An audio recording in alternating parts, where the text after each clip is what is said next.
Palma. Oh, man. that's unfair, and Palma 7 points in the game. To Del Puentes. Delgado takes the shot and knocks it down. Maloria is open. 3-point. Oh my goodness! Face a jumper by Robin Celis. Caballero has time. Now it's Martin Rosso. Turnaround jumper. Oh my goodness.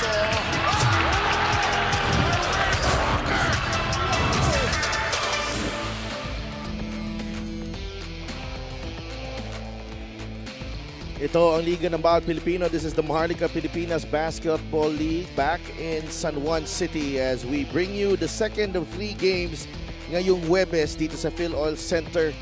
And 2 teams in the South Division. One of them struggling at the moment. The other just trying to put a team together. Bacolod Tubo Slashers only with 6 players on their roster for today, as they could not add more players because of a bond that they need to fulfill.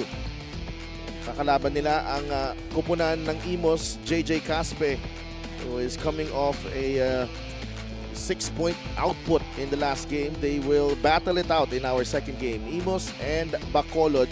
Imus gustong umangat sa ating South Division and want to be in prime position for the playoffs. Magandang hapon, magandang gabi mga kaliga, si Dav Tupas, kasama si Javi Palanya, and binabati namin ang mga nanonood sa Facebook and on YouTube, and we are live now on Solar Sports. Kasama din natin si Mika Abisamis. A tall order ahead para dito sa Bacolod Tubo Slashers as they battle Imus with only 6 players, Javi. Literally. And for them, everybody's gonna have to do double time, maybe even triple, quadruple time to be able to come up with a victory, or even maybe just to stay competitive against a full-strength Imus squad who is looking to bounce back from a horrible defeat in their last game against Rizal. Oo, itong Bacolod, of course, you can never doubt their heart because kailangan palaban din ang kupunan na to. But again, the odds are really stacked against them right here tonight because of their short-handed roster against Pangasinan. It was Mark Dubose na nagpakitang gilas in the first half. They did not finish that game and lost it by forfeiture. Pero what a first season para kay Mark Dubose, the homegrown star of the Tubo Slashers. 10.7 points per ball game and 47% shooting para sa kanya. Yeah, third leading scorer for Bacolod this year, you know, having his debut here in the MPBL this season. I think Dubose, whenever he's in control and he's able to maintain his composure, he really brings a very positive impact para sa Bacolod. Pero siyempre, dahil nga bago pa siya dito sa liga, there are times na talagang minsan nanggigigil pa.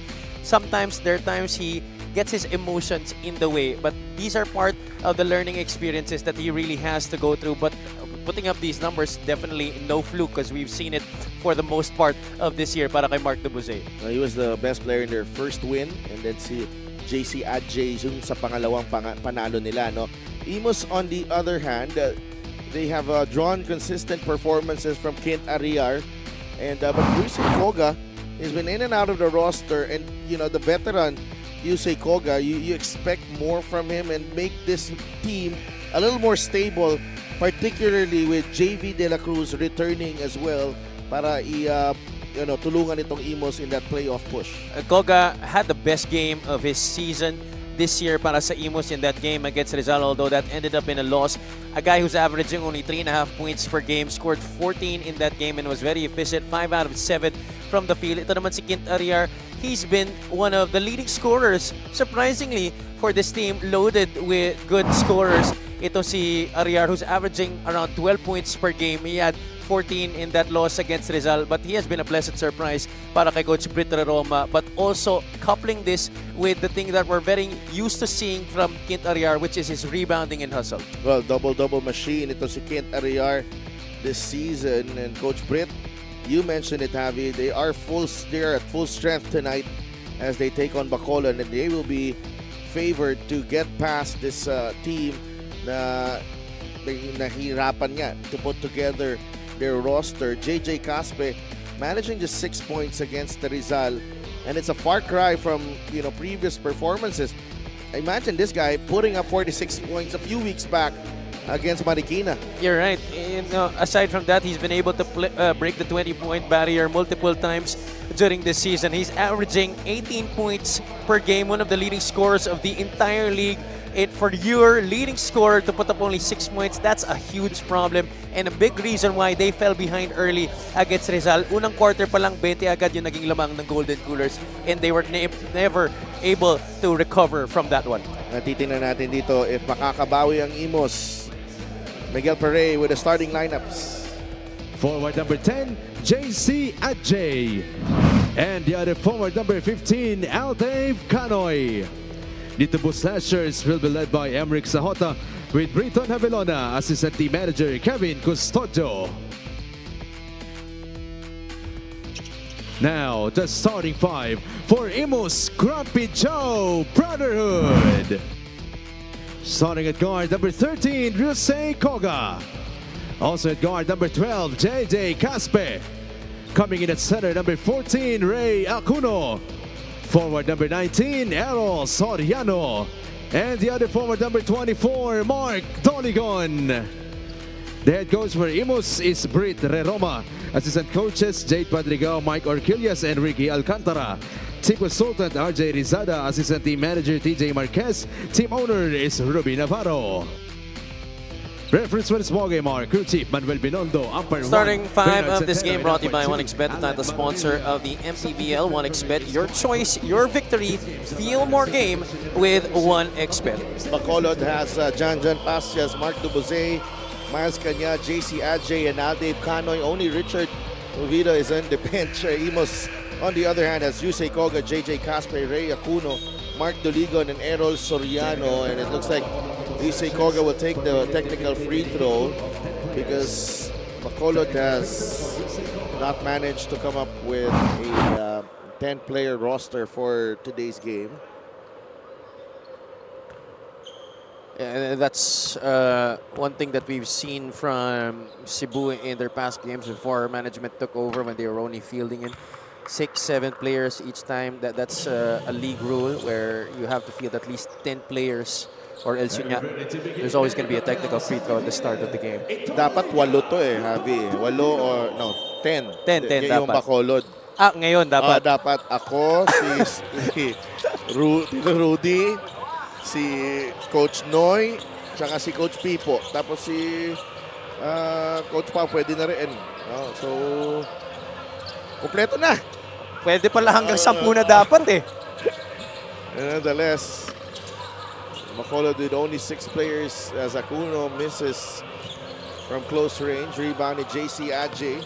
Dahil 6 lang sila, Miles Cañal has to do a better job of defending without fouling. He has really had the propensity to commit a lot of fouls in games.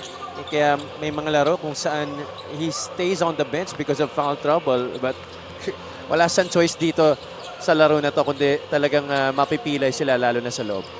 Kailangan i-pace niya yung sarili niya rin. No? Actually, the rest of the squad, they have to pace themselves. But he was settling for 2 triples to start the game. And that's very difficult for Bacolod. Siyempre dahil nga kulang sila. But also because their style of play is really run and gun. Yeah, parang pito yata ang Bacolod. May si PJ Incha is warming up. Oh yeah, you're right. At least may katuwang itong kukunan natin. Wala na ba silang extra jersey? Para sa'yo? Wala daw. Hindi umabot? Hindi umabot. Tsaka wala akong GAB license eh. Oo nga pala. SGL dapat ako eh. Kasi may playing years pa ako. 5 years pa playing years ko, Abi. Baka pwede ka pa kumuha ng at least 1 class para eligible ka sa SGL. Kanyal unable to score. And Doligon. And Imus still looking for its first basket. And Acuno puts it in. And they are on the board. He is on the board, rather. It's 3-2. Janjan Pastias trying to get past Soriano. He draws the foul. 2 free throws coming up. Pastias had Errol Soriano on the switch, got him on an island and took advantage of his speed a little bit there, using a little bit of that angle on the right side to draw that push against Soriano. And Janjan Pastias gets the first free throw to drop.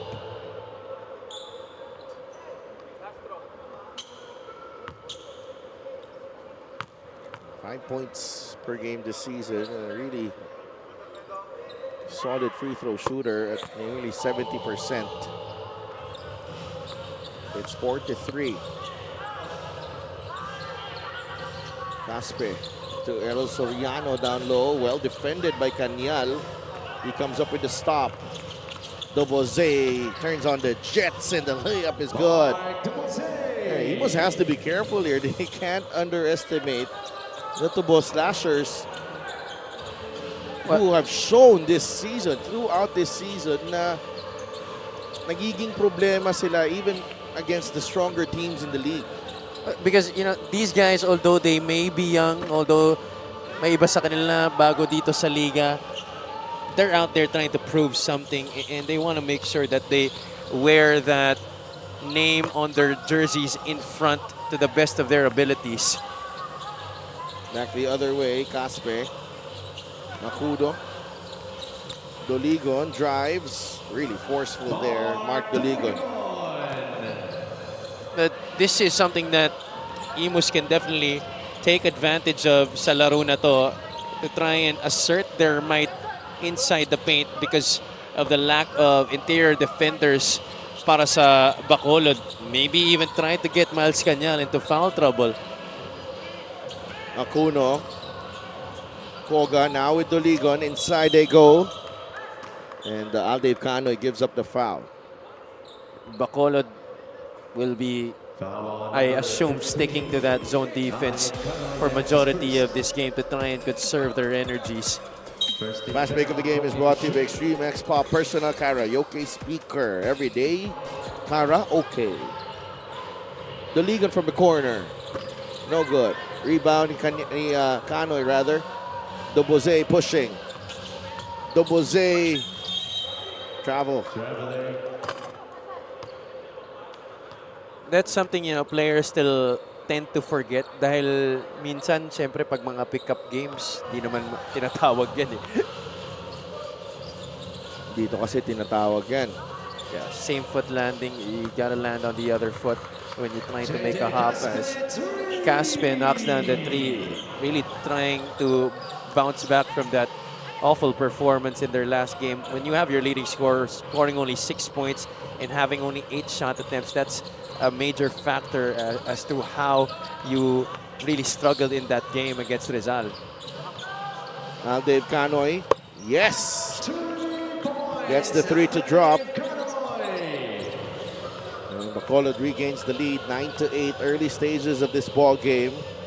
Short-handed Bacolod against full-strength Imus. Doligon. And the foul on Soriano, kitang-kita ang hawak ni Soriano. Although they're playing against the zone, as we see here, this three-point shot by Canoy.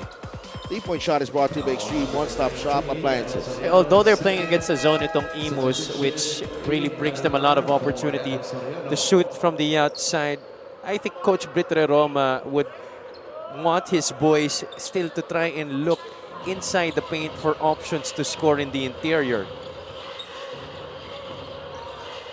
Canoy to Adjay. Pastias inside against Ariar. A foul on Kid Ariar. 2 free throws para kay Janjan Pastias. Foul number 17. Midway through this first quarter, Bacolod really doing a good job of keeping in step. In fact, they have the lead now. And Pastias being aggressive here in the first quarter, really taking it to the rack and drawing some fouls. They look very comfortable, Bacolod, at the moment. Yeah, actually, you know, you don't see a lot of worry in their faces, and you're really seeing them trying to give every inch of what they got in this game. And they want to win this game as much as possible, kahit na 6 lang sila.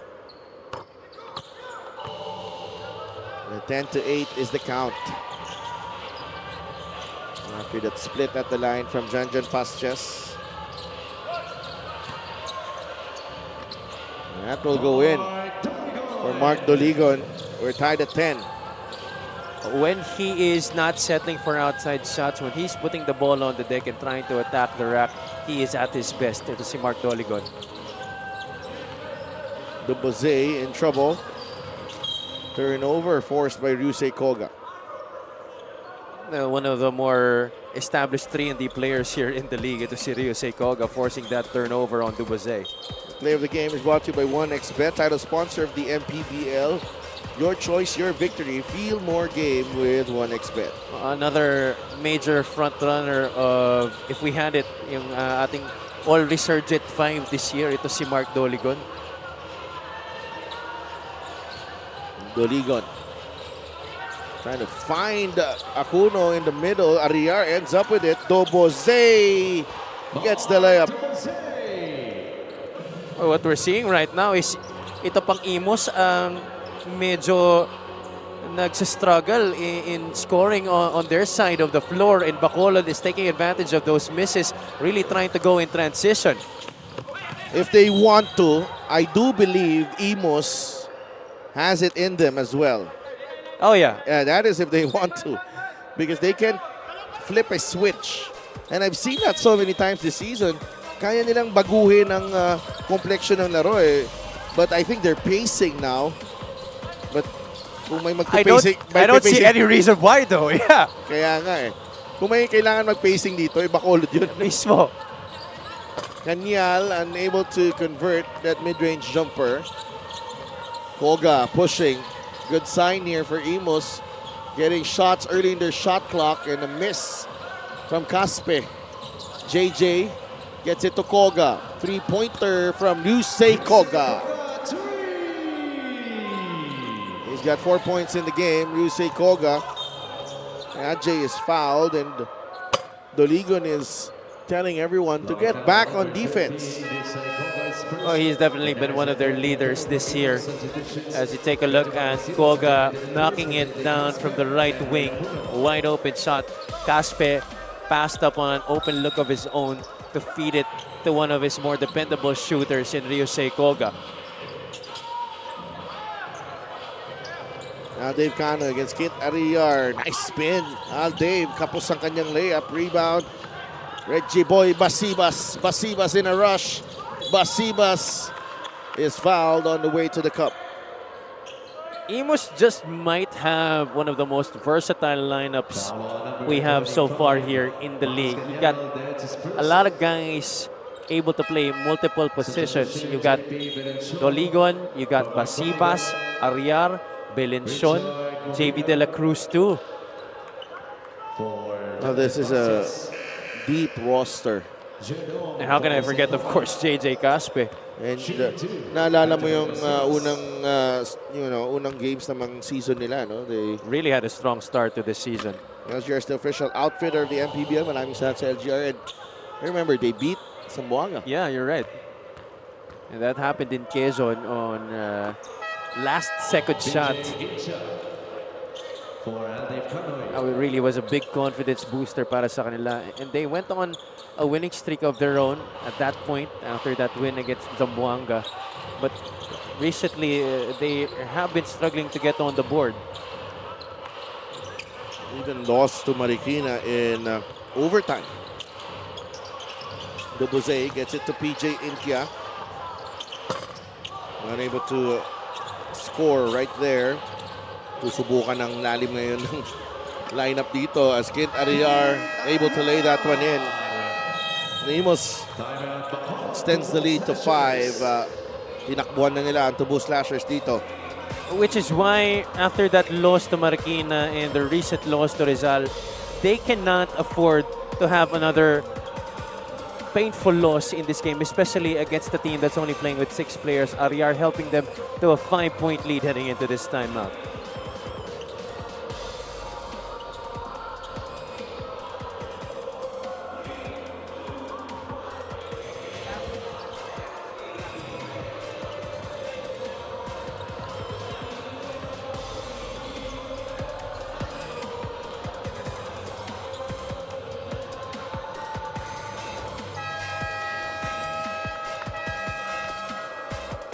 Back at the Phil Oil Center for your Maharlika Pilipinas Basketball League. My name is Mika Abisamis. I guess we want to know how the Tubo Slashers are doing mentally. Syempre, there are just a few players on the floor, but I guess a lot of emotions. One of which, of course, is frustration that they are just 6 to 7 players, as you mentioned, but also humbled by the unfortunate situation against Pangasinan. But you know what?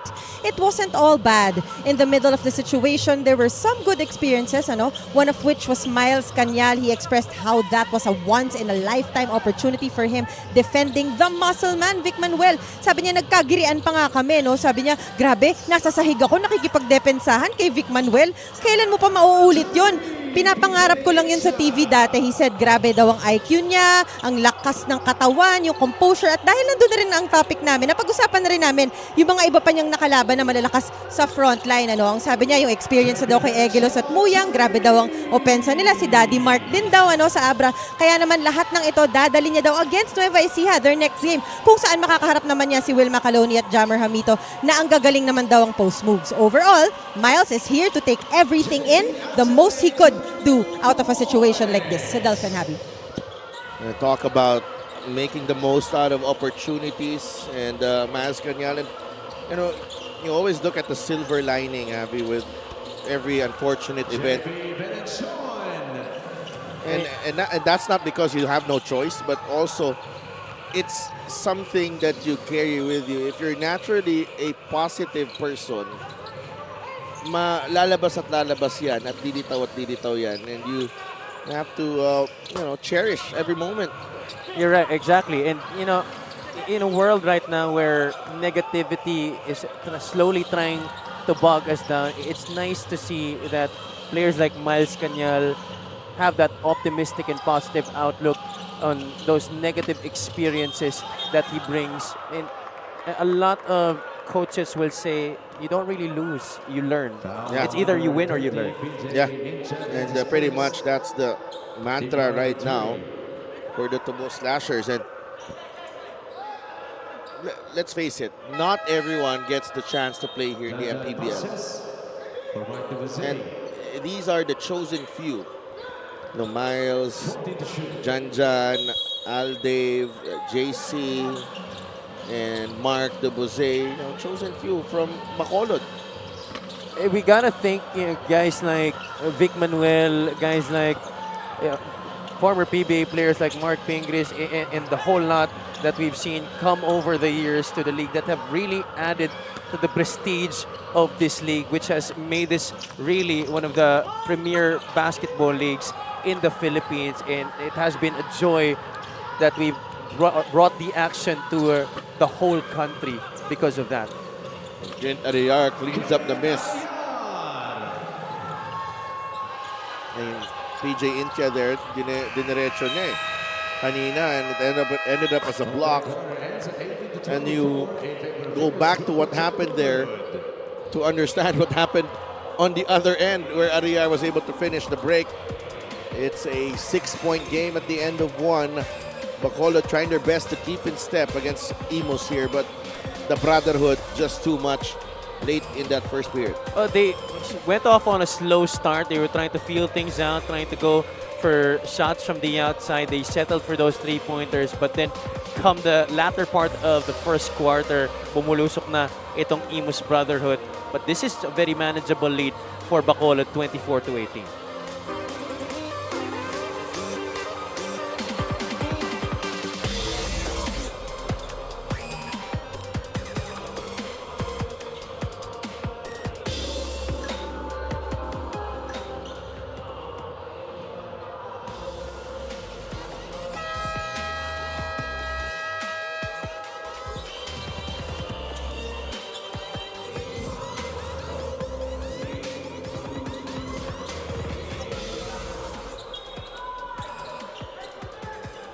Get a special deal from 1xBet. Scan the QR code and claim your special offer. Second quarter.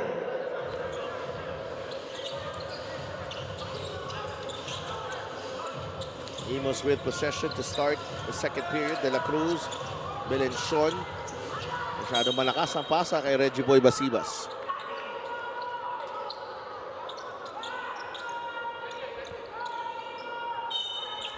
Bola ulit ng Bacolod. Your chance to inch closer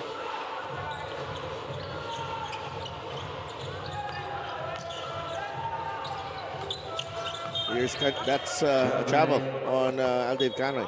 Shuffled his feet there after getting the basketball. Wasted opportunity. I think that was a good time for him to try and score, setting him up at that elbow and getting that quick action one-on-one against Basibas.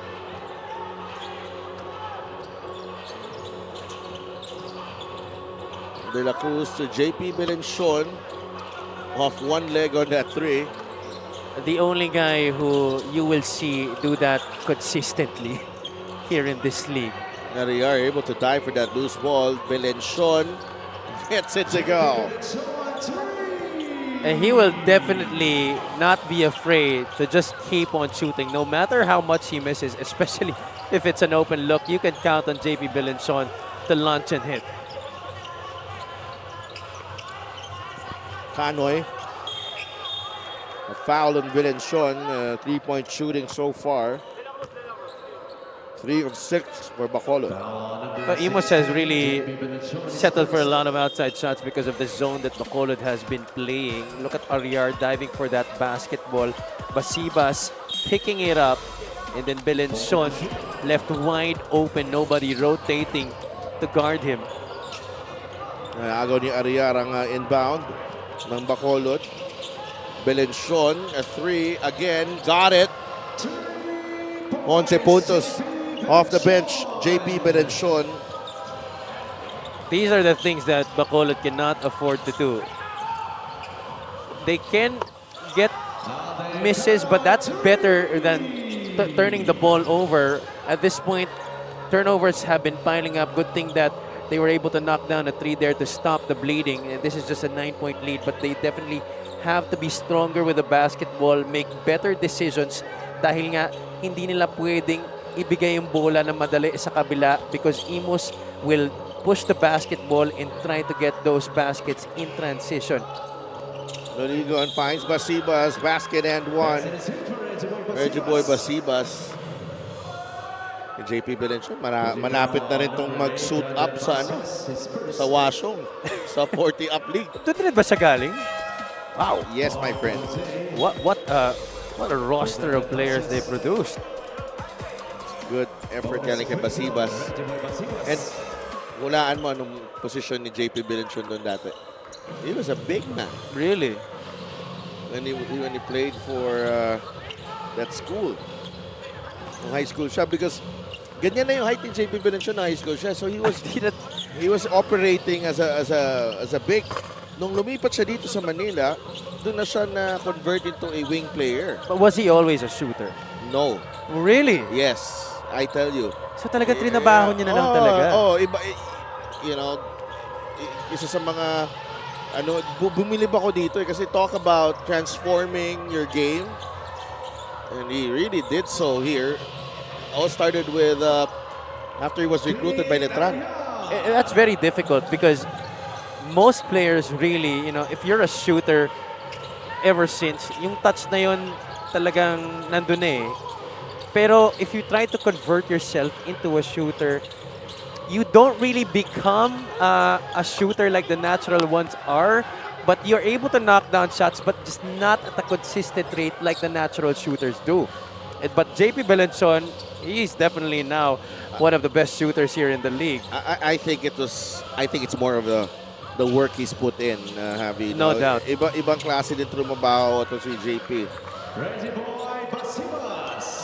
Well, he's a testament to how much if you work hard, you're definitely gonna get the results you want. And you're seeing it in a game situation.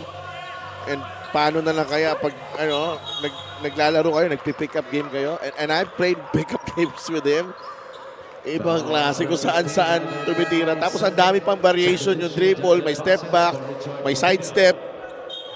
Yan ang dahilan sa tingin ko kung bakit na susustain niya itong karera niya. Dahil he has found ways to really reinvent himself. This is the play of the game brought to you by 1xBet, title sponsor of the MPBL. Your choice, your victory. Feel more game with 1xBet. And reinventing yourself just brings the opportunity for you to still do what you do with a lot of enthusiasm. Dahil may bago kong challenge na tinatry i-take on eh. Tama. And here comes Basibas again. He's been active on the offensive glass. That time he misses the layup. Dobose to Canoy. Canoy rises. The jumper is short. The league on under pressure. JV De La Cruz will slow things down. No rush. They're up by 16 now. The biggest lead of the game. Melenchon back to JV. De La Cruz uses the Ariar pick. Naubos nila yung shot clock. They're really trying to slow things down dahil ayaw rin nila na magkaroon ng oportunidad itong Bacolod na makatakbo, because I believe Coach Britre Roma is wary of the transition game of these two Boss Lashers. JC Ajay leaves it to Dubose, misses the layup. Pastias is there. And he misses the stick back, may foul. Because of the height advantage that Imus has been imposing in this game, talagang nahihirapan ng Bacolod to score in the half court. It's been way easier for them to score on the fast break. And here in the second quarter, nung hindi na sila makatakbo, this lead has ballooned for Imus. His free throw of the game is brought to you by Extreme Appliances, ang subok at kompletong appliances brand ng Pilipinas. Pastias gets the first free throw to drop.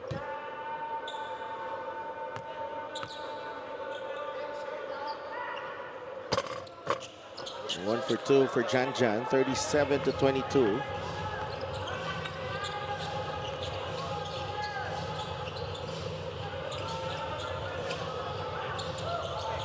Sumabat now with Doligon.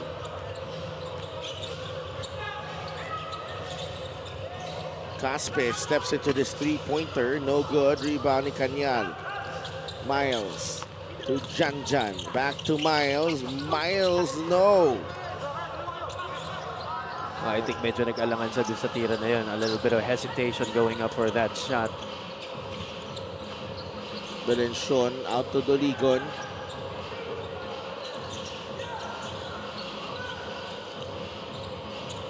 Doligon takes the jumper.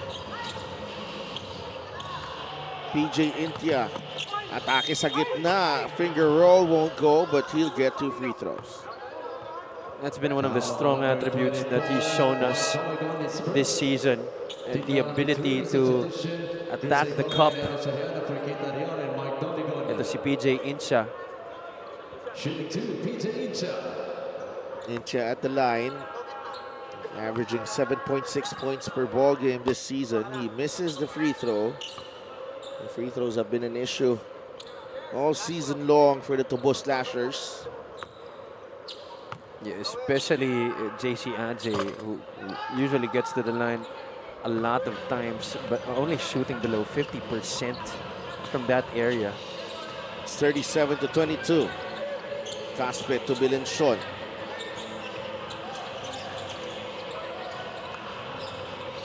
That's a corner three. Koga knocks it down. A steal by Koga. He's got 7 in the game. Koga trying to go for back-to-back threes. No good. Ivani Kanyal now with Pastias. Pastias, the crossover. He's fouled by Caspe. Imus now getting a better rhythm from the outside compared to their percentage in the first quarter, and Koga taking a part in that. Three-point shot is brought to you by Extreme One-Stop Shop Appliances. And you say Koga. And for shooters like Koga, sometimes all it takes is just one good game, and then the percentage will rise to a number where we're usually used to seeing them shoot at. Now Dave Canoy able to score inside.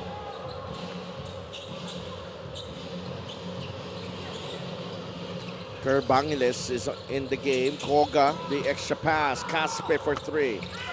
That won't go. Kanyal to Dobose. Oh, what a move. Mark Dobose, sumakay ka pa, sabi ni Mark Dobose. Oh, that was vicious. I thought he was trying to go for the pass. He was trying to bait the defense. But he went up for that shot on his own, took matters in his own hands. Kanoy. Bigay kay Janjan Pastas. The Boss Lashers somehow have paced themselves very well here in the first half. Bangeles grabs the rebound. Here comes Koga. Koga now with Caspe. 12 to shoot for Imus. And Bacolod not yet in penalty. Nalabas na yung bola. What Imus needs to do here is to have a better balance of outside shots and inside points. Fast break of the game is brought to you by Extreme X-Play on-the-go speaker. Take your music anywhere. Dalawang bantay yung naiwasan niya doon. That hang time giving him the opportunity to finish with that dipsy-do. 40 to 26, Soriano. Back to Koga. Three-pointer is short. Rebounding Soriano. Caspe in no rush whatsoever. JJ, 8 seconds to shoot. Koga. Kerr Bangeles, shot fake. Atake ni Kerr. Banks it in for 2. Duboze able to make the catch and score. Players like Duboze definitely must-see TV. Well, he's got a natural feel for the game, Javi. Yun yung maganda sa kanya eh. Bangeles, the drop-off. Soriano! Nakaakyat ang bola doon. That's travel.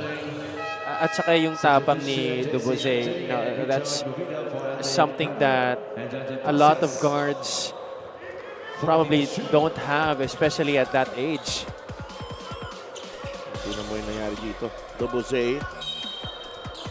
First of all, that was an impressive catch. And then the finish against 2 defenders.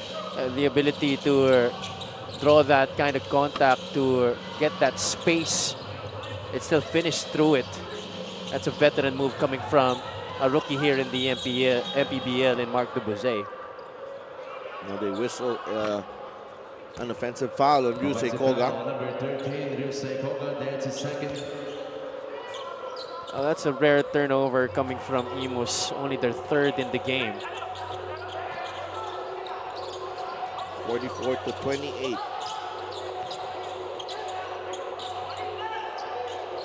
Pincha, Cañal puts the ball on the deck. A foul on Ray Acuno. 2 free throws coming up para kay Miles Cañal. It was the assist of the game brought to you by 1xBet, title sponsor of the MPBL. Your choice, your victory. Feel more game with 1xBet. Imus just so used to really playing physical basketball, banging bodies. They don't really mind, and they just try to play through it all the time. I gotta admire yung pinapakita ng Bacolod dito, Javi. Kahit kulang sila, maintained nila yung pacing ng laro nila.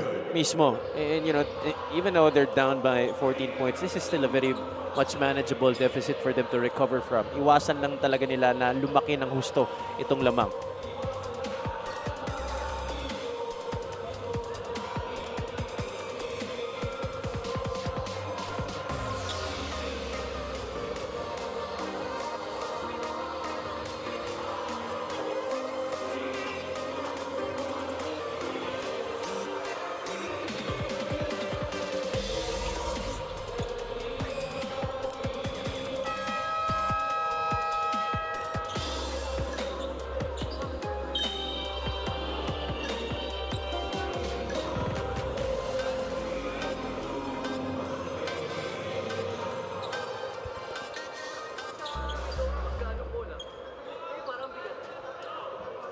JP Belenchon had 6 points against Rizal on 2 of 8 shooting from beyond the arc.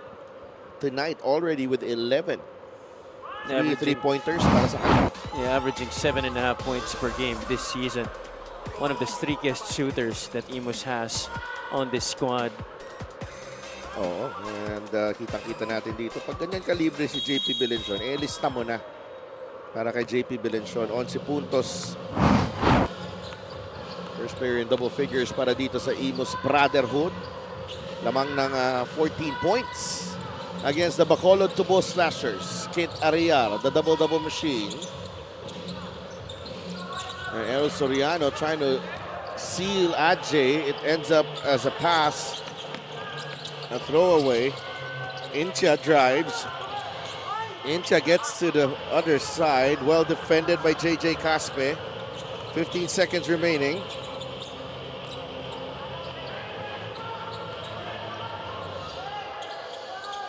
Koga. Do they have an intention to shoot? Akala ko hindi na nila titira eh. Palabas yung pasa. Palabas yung pasa dito. Napakalayo. And instead, they will settle for a 14-point lead. The Imus Brotherhood ahead 44-30 against the Bacolod Tubo Slashers.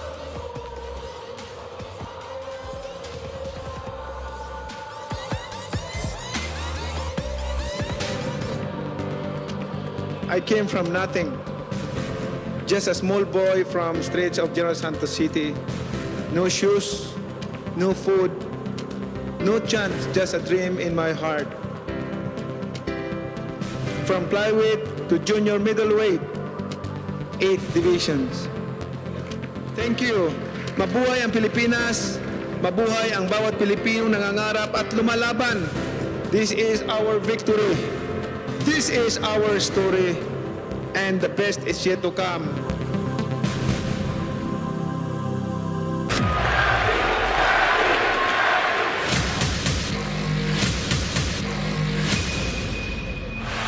Manny Pacquiao is annihilating Oscar De La Hoya. That is the most spectacular one-punch set of Manny Pacquiao's incredible career. And he fights his way up and goes down again. Straight left lands for Manny. Does he have Cotto in trouble? Manny Pacquiao is a storm.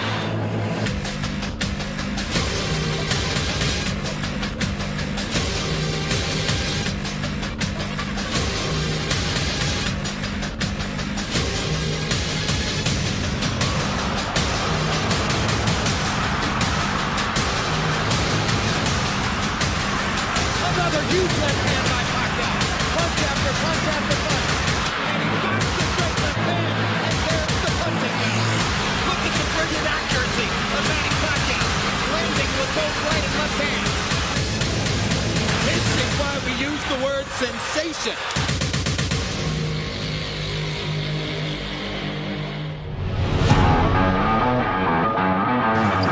Lastimosa, foot on the line. Still no go, and Larry Rodriguez doing a terrific What a job. pass. Wow! And Tolentino with a finish.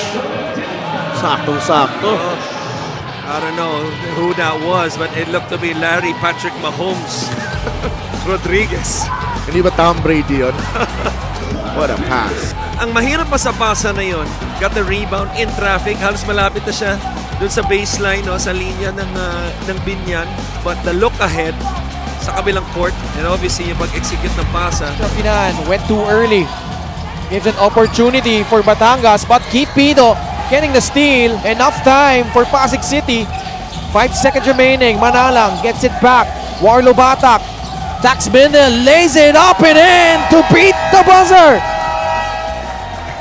The young Warlo Batak making the right decision, not going for the three-point shot. He knew that he had it in him to be able to beat the clock by attacking the basket and still getting a high percentage shot. Turco, it ends up as a turnover. Takbo si Jeff Comia. Comia stays in control, and Comia with a beautiful finish. Sometimes you think that he's already out of control, but he really is in control. Gets another wily shot right there to not just entertain the crowd here, but to also extend this Davao lead. Ano ba yun? Semi-Smithy ba yun? Yeah, looking one way and going the other. Moralde misses the layup. Trying to fish for a foul. 2-on-1 coming up. Sumido! Oh, Lander Cannon. Pumatay ng lamok dun sa palpal na yun. Kita mo naman yung palpal na to, determinado.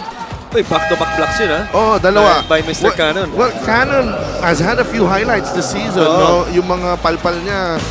Forward pass Perumingan to Chauca. Back to Tricky.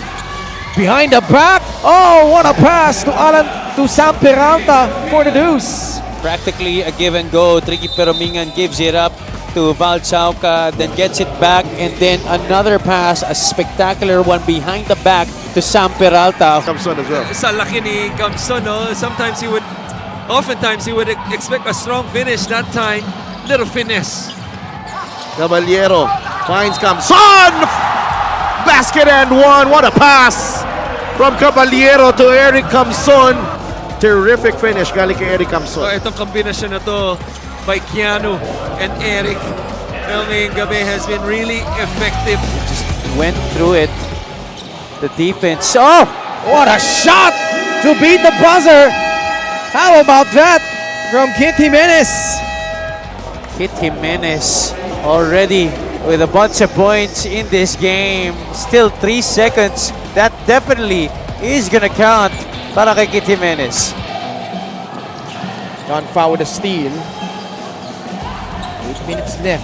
John Fa switching hands in midair and now has established his new career high of 26 points. Determined. This kid, he will move heaven and earth just to try and carry his team. After that missed basket, you get the stop again. But now, it's back to a 60-point lead. Wow! Where did that come from? Lawrence Paul Victoria gliding, hanging, and finishing. Look Wow. at this move. Woo-wee! Me, oh my. Lawrence Paul Victoria. Yan ang inaabangan ng mga tao dito. Nabuhay ang Pasay Astrodome. Castro with the ball. 4-second differential. Game clock and shot clock. Cuevas drives. It's short. Osicos to Espiritu. And Bulacan with a chance to win this game. Sumido. 5 seconds. JR Sumido with the runner. Oh! JR Sumido with a basket to give Bulacan the lead and possibly their first win of the season. Kakaiba yung tapang na pinakita ni JR Sumideron. But this running shot, momentum carrying him to the left side could be the possible game winner. Big time plays from the Kuyas here down the stretch.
Halftime now between the Bacolod Slashers, who are only playing with 7 players in this game against the full-strength Imus Brotherhood. The score is 44-30 after the first 20 minutes, and Imus, not surprisingly, ahead by 14 points right now, but Bacolod maintaining a good pace in this game despite being undermanned.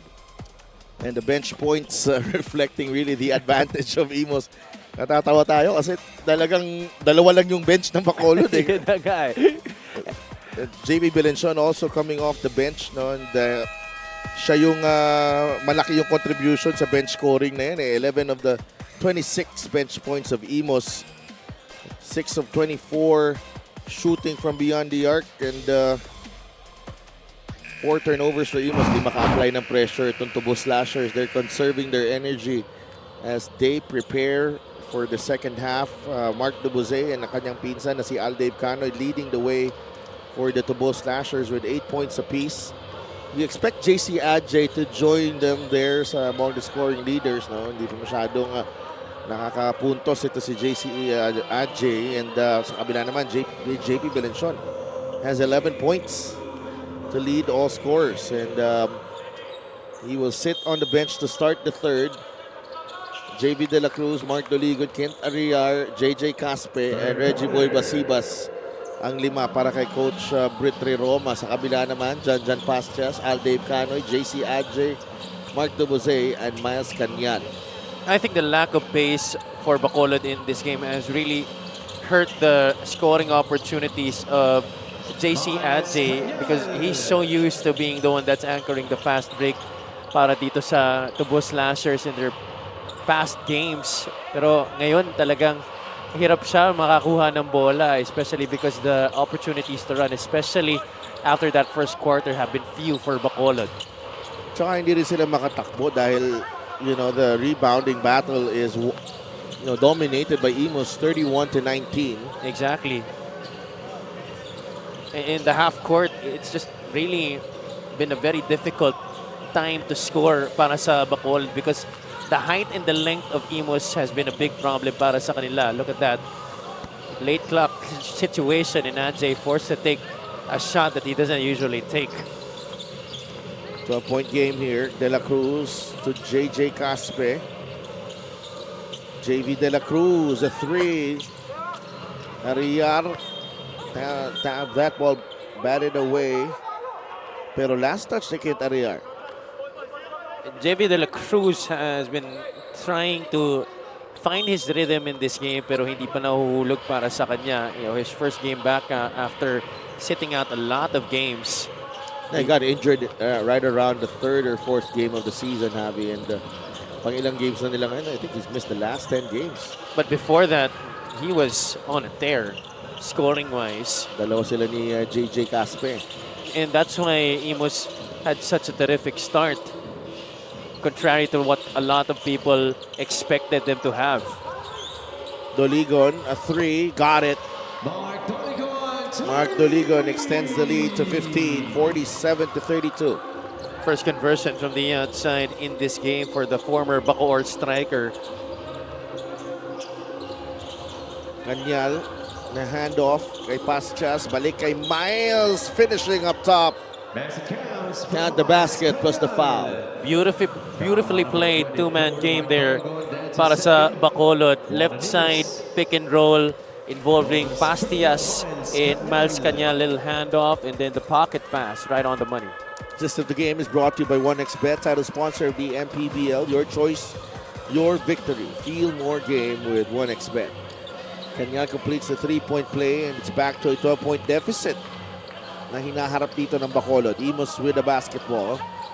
7-10 record for Imus, 2-13 for Bacolod. Caspe from the corner. That's short. Rebound. Pastias.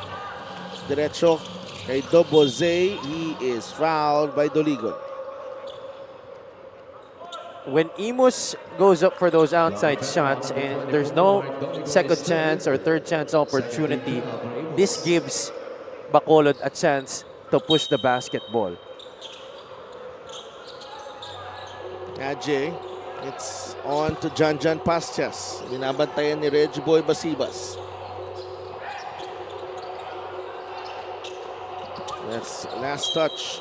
Ooh, Ooh. I don't think Pastas and Caspe talking to each other. All's well ends well. I think They have to they just agree to disagree there. Yeah, referee Maynard Centeno making the correction. That was last touch on Pastas.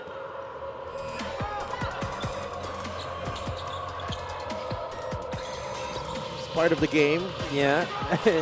I don't think the conversation ended well, but I think they just tried to make sure na matapos na lang yun. O huwag sila mag-away. Caspe, another missed triple. And JJ Caspe has been struggling from beyond the arc in this ball game. That is already 1 for 8 from beyond the arc. I think he's really settled for a lot of outside shots. Although most of them have been open looks, I think it's now time for him to try and attack, get something going inside. Doligon could not convert. Last touch ni Pastas. It's back with Imus. Substitution, PJ India for PJ India comes in. 14 to shoot.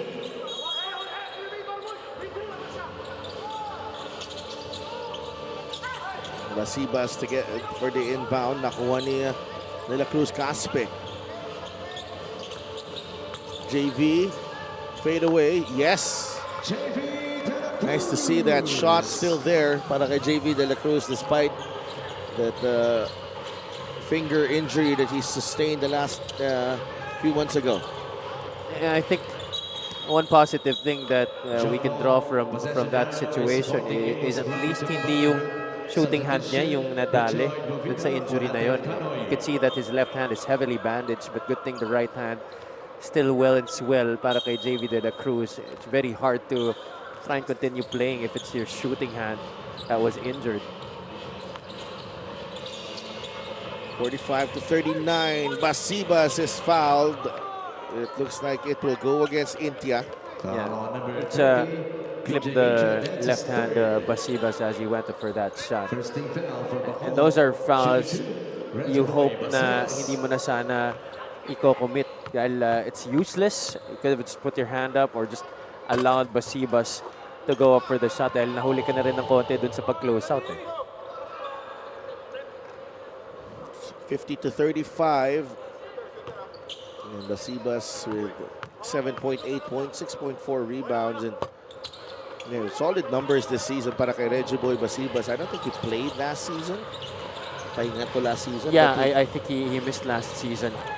Incha got the step to the corner. A three from Ovida does not work. Rebound, JV De La Cruz. De La Cruz uses the pick from Basibas. And they will slow things down again. Trying to find the best option. Intia, who wants to speed it up. You just can't help to think if you're Coach Pao Havilona, had you played this game at full strength, especially with those new pieces that you just signed, how much better you would have against this Imus squad, yung chances. Because right now, just playing with 7 players, you're managing to still keep yourselves at a manageable distance. Nice fake, Basibas.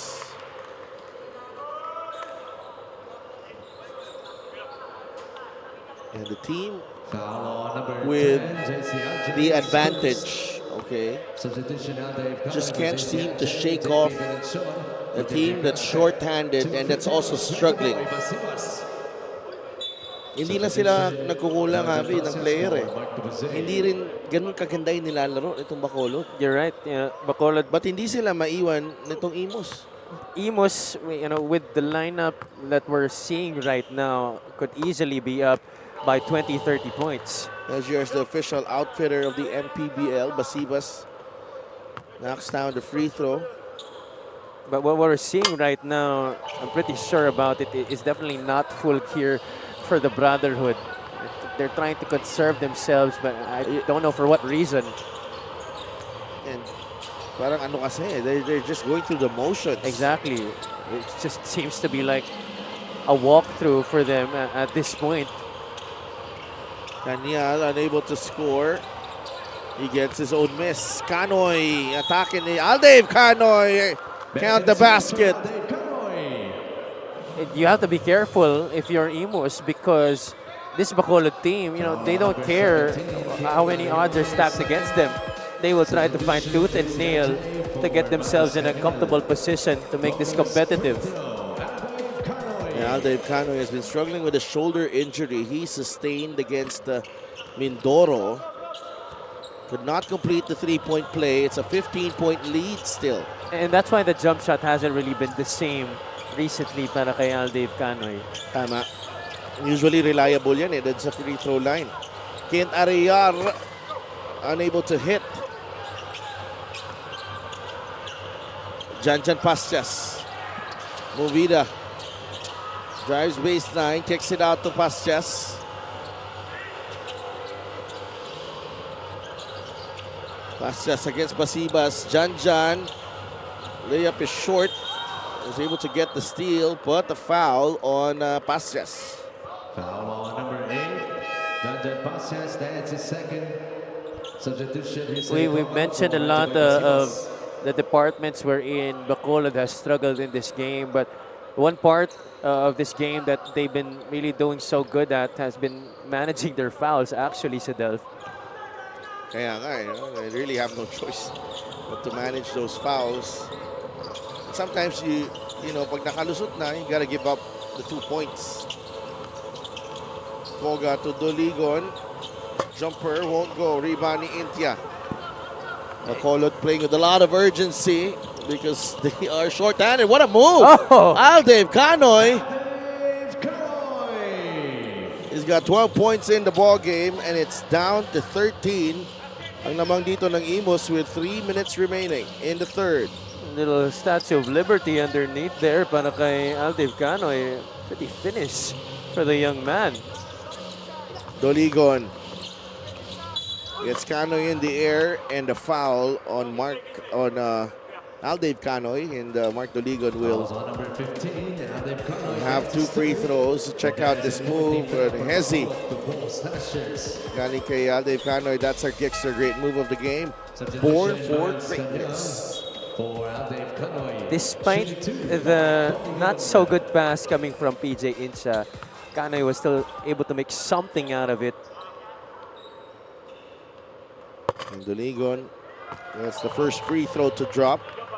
If there's one guy who's going to set an example here for Imus, trying to assert more of their will inside the shaded area. And when I say inside the shaded area, up close the basket, point blank range, not just short stabs, because they definitely have the personnel to. Mark Doligon is definitely that guy. And Mark Doligon, one of the leading scorers of Imus with 13 points per game. He's got 9 tonight. Imus still ahead by 15 against this hard-fighting Bacolod team. 3 minutes remaining. We'll be right back.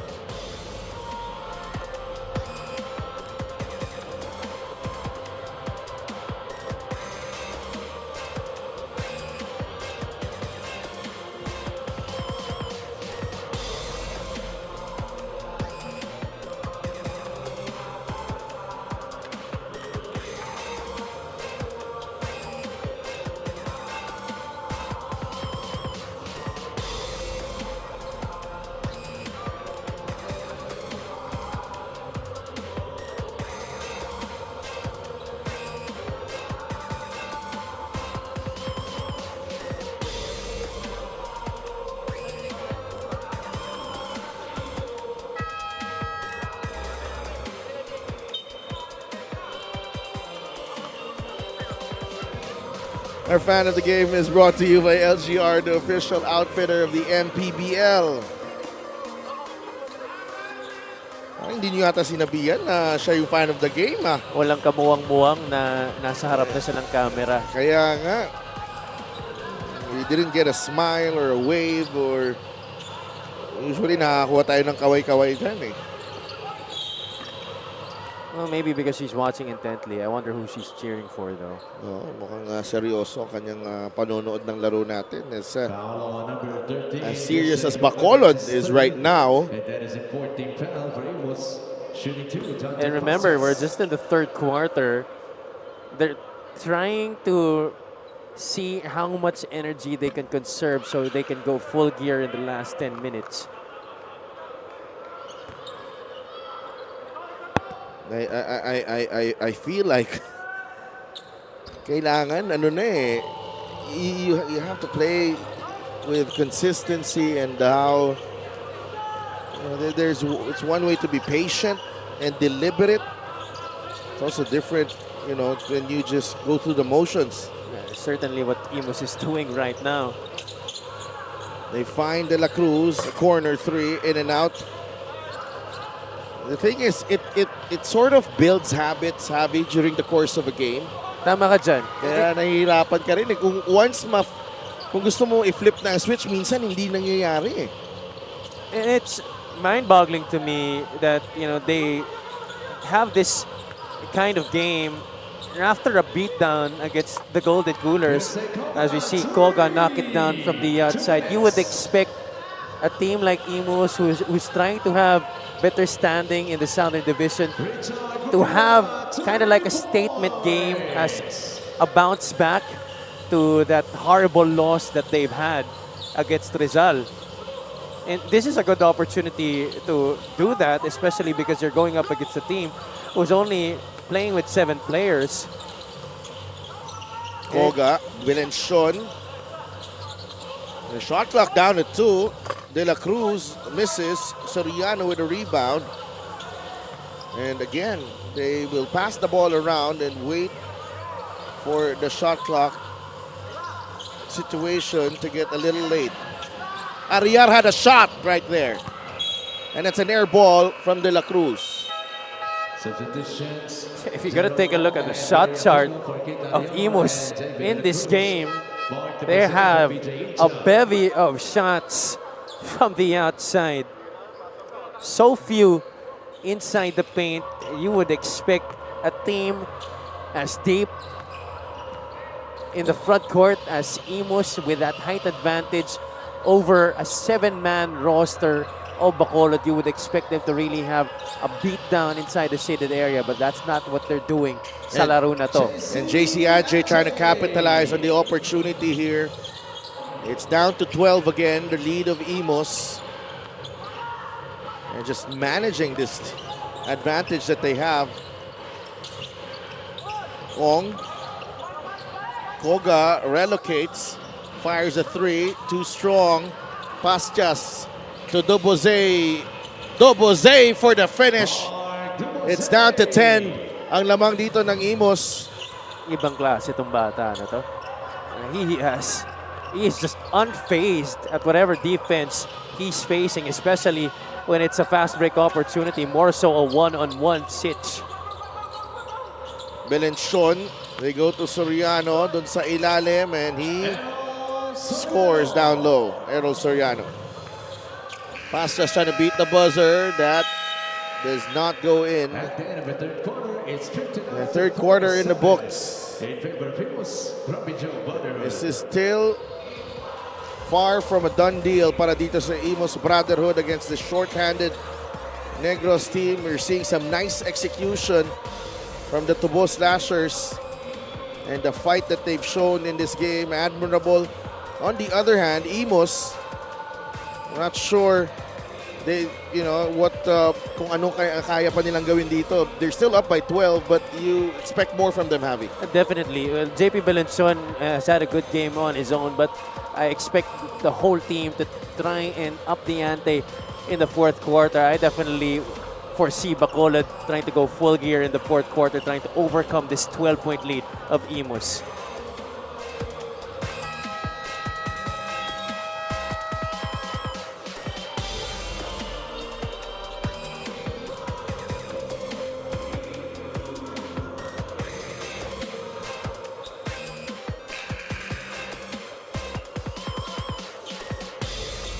Commissioner Kenneth Duremdes, Head of Security Rudy Distrito, and Head of Operations Emer Oreta in attendance. And we're just about ready for the fourth quarter dito sa Phil Oil Center in San Juan. A lot of meetings happening here, Javi. Yeah. Medyo gitna rin kasi ito ng maraming lugar eh. Oo. That's why this is always a good venue to play in dahil it really attracts a lot of our fans. Ong gets the long rebound. The first stop of the fourth for Imus. Quarter scoring. Bacolod taking that third quarter, 17 to 15. But first two quarters, nasa Imus. It's somehow, you would think that coming out of the halftime break, at talagang didiin na sana itong Imus. I expected around a 25 to 30 point reduction for the Brotherhood in the third period, but that's definitely not what happened. Bacolod still ending up on top in that period. And the thing is, alam mo kaya nila eh. Mismo. It's really disappointing to watch that they're somehow treating this as kind of a practice maybe to try and get their half-court sets some familiarly. some practices go harder. Yeah. Actually. Ajay fires a three, no good. Nakuha ni Soriano rebound. Caspe looks up, bigay kay Doligon. Doligon spins. At last touch on Basibas, trying to save it. Soriano getting fortunate there, and a foul on Ajay. A lucky break there para sa Imus. Initially, actually, Mark already had an opening there, but still decided to pass it off. The ball just went back to the Brotherhood, and Soriano finding his way towards the basket. Free throw of the game is brought to you by Extreme Appliances, ang subok at kompletong appliances brand ng Pilipinas. 12 lang to. And, you know, if you're looking at Bacolod, they don't seem to be tired at all. No, yeah. I think they've done a good job of shuffling their players and ensuring that everybody would not be as fatigued coming into this final frame.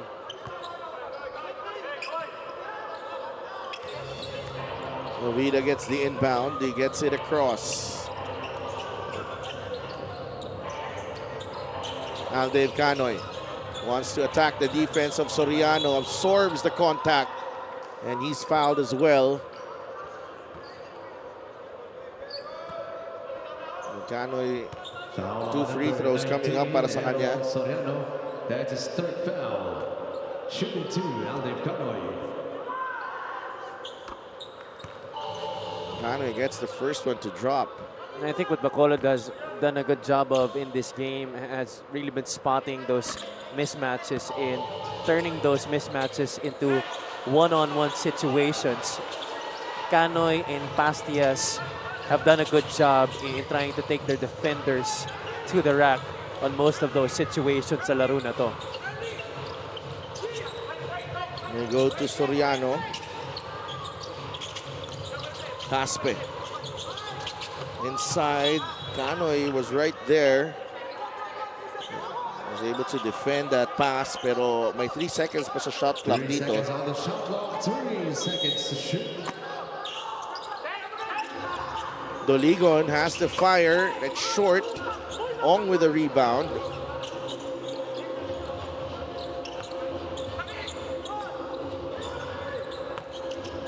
Doligon is fouled by Kanyal. Ito ngayon ang challenge para sa Bacolod. Now they shift into man-to-man defensively. They have to be able to try and defend without fouling, because now Imus might try to take advantage of that. Now they have to make their free throws though. They missed their last 3.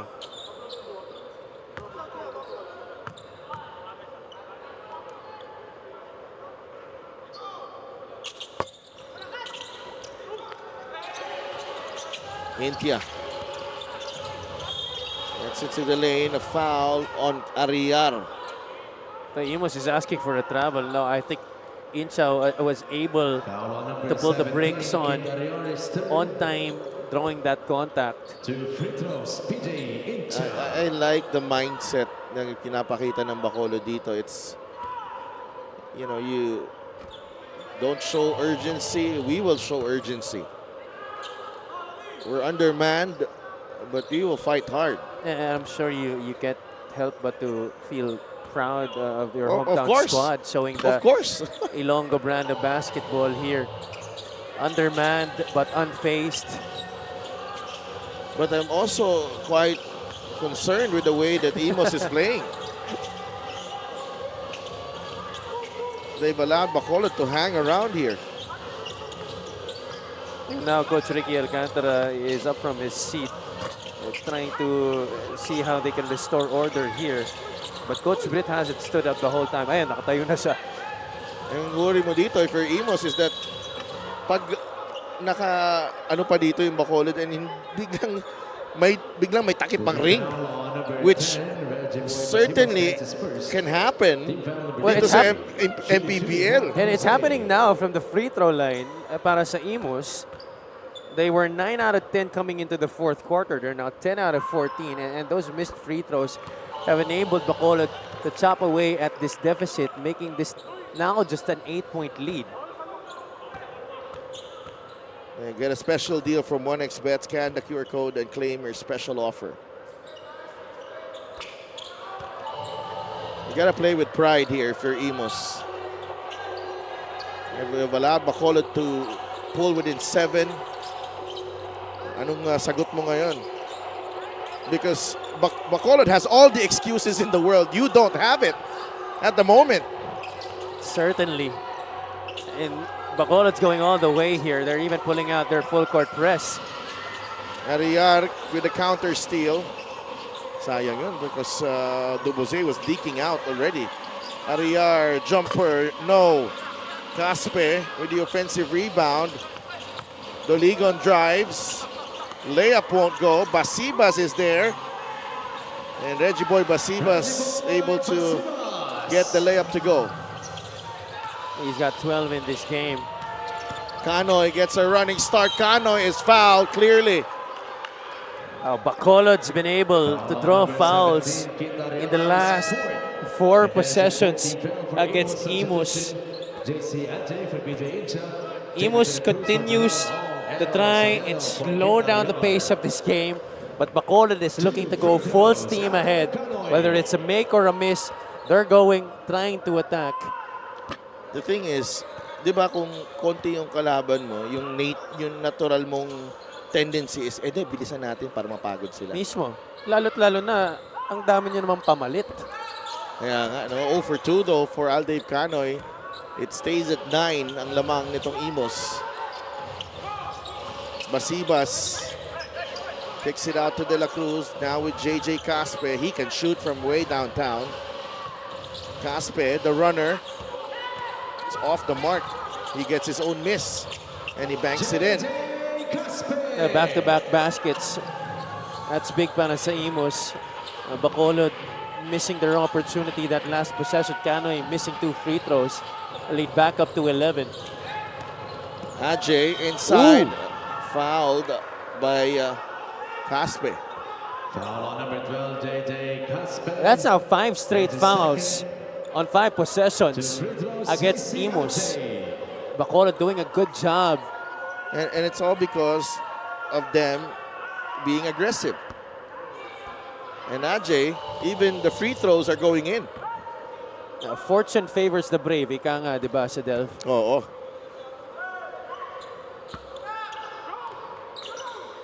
He really has to work on that stroke. 10-point game. 64-54. De La Cruz for 3. No good. Canyal with a rebound. Duboze will push. Mark Duboze. Oh, what is going on here? Number 12, JJ Caspe, penalties, third. This is going to be a very long fourth quarter. Especially with the way Bacolod has been fishing for fouls every time down the court. I think I even might be wrong in saying that 6 straight fouls have already been drawn. I think it's more than that. Dubois, though, they've missed a couple. No, missed 4 already. No? Yeah. Could have been a 6-point game if they made those free throws. Si Kano yung nagbintis kanina nung dalawa. Pati si Ajay. Ajay had a split. This Split. is also a split. Split at the line para kay Dubois. Caspe in trouble. Gets it to De La Cruz. Doligon will challenge the D. Soriano, basket and one. That's certainly the way that I've expected Imus to play.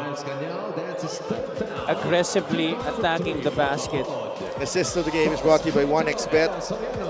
Title sponsor of the MPBL. Your choice, your victory. Feel more game with 1xBet. Kita ko yung mukha ni Mark Doligon. May galit na eh. And when this guy is really playing with that kind of spunk, Imus becomes a very tough team to go up against. Canoy to Movida. Halfway through this fourth quarter, still a 12-point lead. It's a poor pass from Movida. Caspe hangs in the air and draws the foul on Movida. Now they're slowly flipping the switch. Itong Imus. Richard Movida will rest. JJ Caspe is at the line. Ooh. Leaves it short on the first.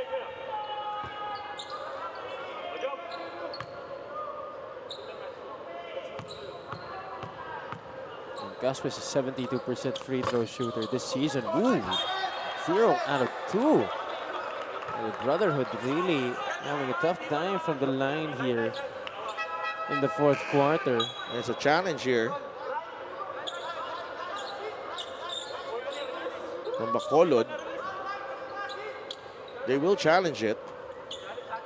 Bacolod is challenging the last out of bounds play. Call from referee Manuel Binondo. Coach Emerick there. Requested for a challenge para dito sa Tubo Slashers. Still in it, down by 12 with 4 minutes and 57 seconds remaining.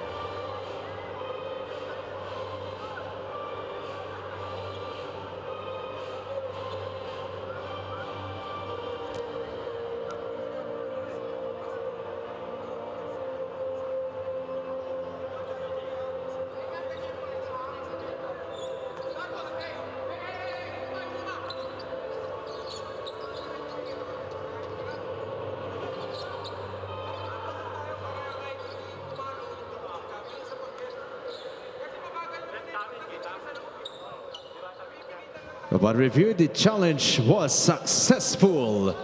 Ball possession for Bacolod Tubo Slashers.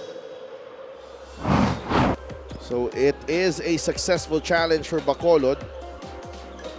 Hindi nahawakan ng kaliwang kamay ni Ajay. I think referee Manuel Binondo was looking at that. Yeah, Ajay was certainly adamant.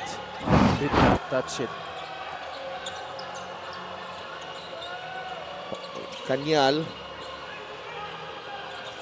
gets it to Ajay, the extra pass. Three-pointer from Pasches won't go. Rebound, Doligon. De La Cruz will pull up the jumper. Got it. JV De La Cruz. JV De La Cruz knocks down the jumper to extend the lead to 14. Only his second basket of the game. Dubois gets in the lane and lays it in. For Mark Dubois. Yeah, Mark Dubois. Foul on number 19. See how brave he was there, Javi? On the dribble handoff, play of the game brought to you by 1xBet, title sponsor of the MPBL. Your choice, your victory. Feel more game with 1xBet.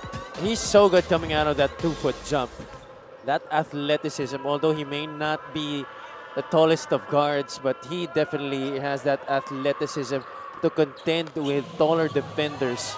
And courage. And very deceiving siya, no? Doesn't even have a, hindi nga halata yung cuts dun sa muscles niya. Talagang payat na payat pa yung itsura. Hindi pa masyadong develop yung katawan. Nice block there. Soriano, no. Basibas, no good. Kanyal, able to secure the rebound, but Doligon takes it away from him.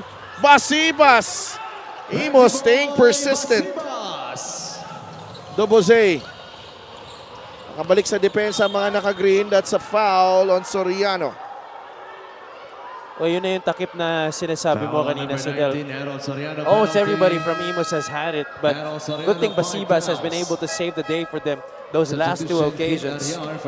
Well, Reggie Boy Basibas has 14 points and 16 rebounds. 2 free throws, Mike Dubose. And talk about a spectacular double-double. Reggie Boy Basibas, he's been a workhorse tonight. Dubose, though, on the other side. Free throws hounding the Tubo Slashers again. 17 out of 28. Itong Bacolod from the line tonight.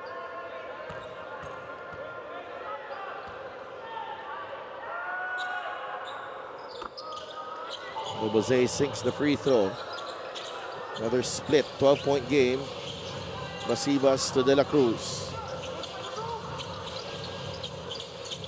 JV, this time they attack early. And that is a turnover. Ngayon kung kailan di oras na magmadali, nagmamadali naman sila. Baliktad eh. 71 to 59, just sige na, kaya tayo nagko-commentate na dito. Hindi natin alam na nangyayari minsan. Kaya natin alam kung anong gagawin sa court. And Jan Pascias puts it in, 10-point game. This is still possible. Very much. Imus is not yet out of the woods, for sure. 3 minutes and 16 seconds remaining. It's a 10-point lead for the Imus Brotherhood after that basket from Jan Pascias. Timeout muna ang Imus.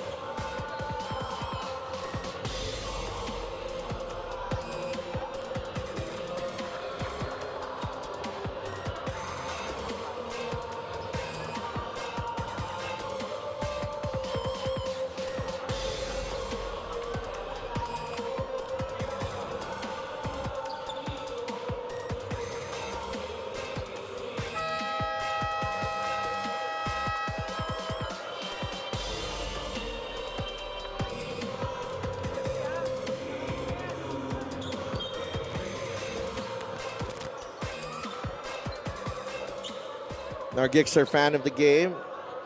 Born for greatness. Ayun, nasabihan. Kaya kaway-kaway. Good job sa ating mga floor directors and ating cameramen na babiyahe pa ng Ilagan simula mamaya. Kita-kita tayo dyan sa Capital Arena on Saturday. Oh, some heavyweight matchups happening this weekend. Yes. Caspe picks up his dribble. Ariar is there. Still no good. He'll go to the line for 2 free throws. The shot simply not falling for anybody in Imus not named Reggie Boy Basibas. Even free throws have been really a struggle for them. Ang ano ko dito, Javi, is that yung intensity nila wala talaga eh. Halos eh. It's just really not there. I mean, you could see like bursts of it at times, but majority of this game has their energy and intensity has been flat. And they ran into a Bacolod team that has shown a lot of intent, energy, and intensity, pero problema, kulang naman sa tao. Kanoy misfires on that inside attack. And you can't help but think that, you know, shots like that, maybe fatigue may possibly be setting in already for these Tubu slashers at this point. They need some tubo energy here. Kailangan ng sugar rush. 2.5 minutes to play. Duboze from the corner. That won't go. Doligon with the rebound. Against Ajay. Doligon drives. Doligon using the left hand. Timeout, Bacolod. They are trying to put away the Tubu Slashers. Talking about the Imus Brotherhood. They've extended the lead to 13 with 2 minutes and 15 remaining. Going to the basket, he is at his best. Ito si Mark Doligon. That time going left and attacking the rack, finishing through the contact. 13-point lead para sa Imus.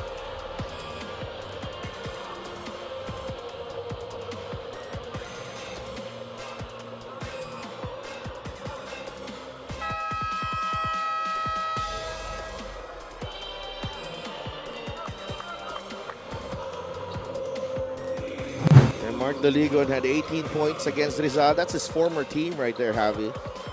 Only 6 of 15 shooting though for him and 5 of 9 for the free throw line. Tonight he's got 11 points on 4 of 16 shooting, 5 rebounds and 5 assists as well. Duboze na libre, he fires. Almost got that one to drop. That three-point shot, he's missed 2 of those the last few possessions. Caspe got that one to drop. That's a much-needed triple galing kay JJ Caspe, who's got 8 points as he has continued to struggle in this ball game. 3 out of 10 from the field in this game. Ito si JJ Caspe, and 2 out of 9 from the outside. Duboze, look what I found. Tuloy-tuloy lang. Ito si Mark Duboze, 1.5 minutes remaining. Tubo Slasher still pressing. De La Cruz fires, that's short. Ariar, the kick out to Caspe. Another 3 from JJ. In and out, Ariar with the rebound, and Kent Ariar. And just that size. And, you know, the energy of this Imus team. Baka ito talaga hinintay nila. Dito nila kinonserve ang energy nila, Javi. Check out this fast break of the game.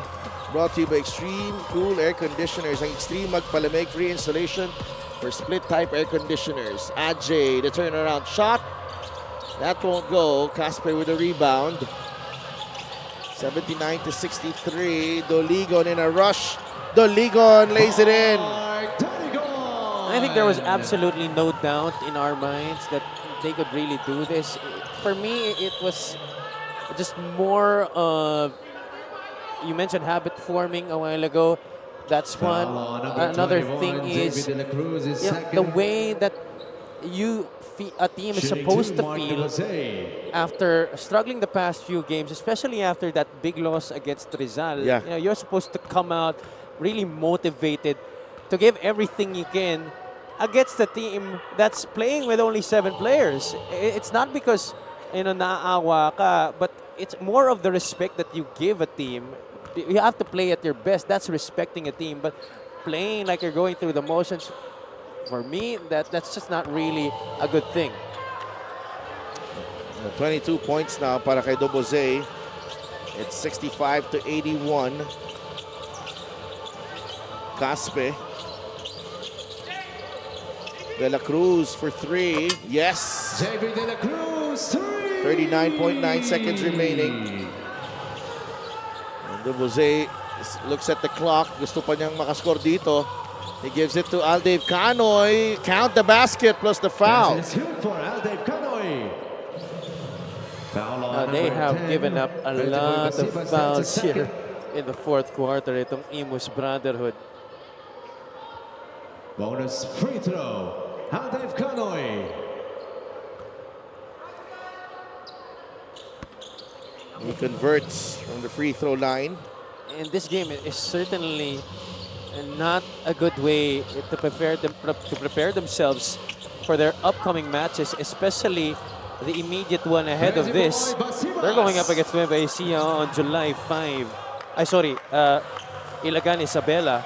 And you know that the Cowboys are on a mission to try and turn things around at this point of the season.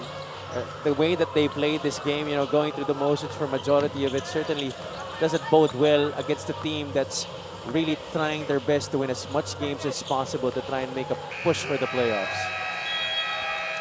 And that's the end of the ballgame, ladies the and gentlemen. Imus Brotherhood 68 for pouncing on an undermanned Bacolod team, coming away with an 86-68 victory here in San Juan.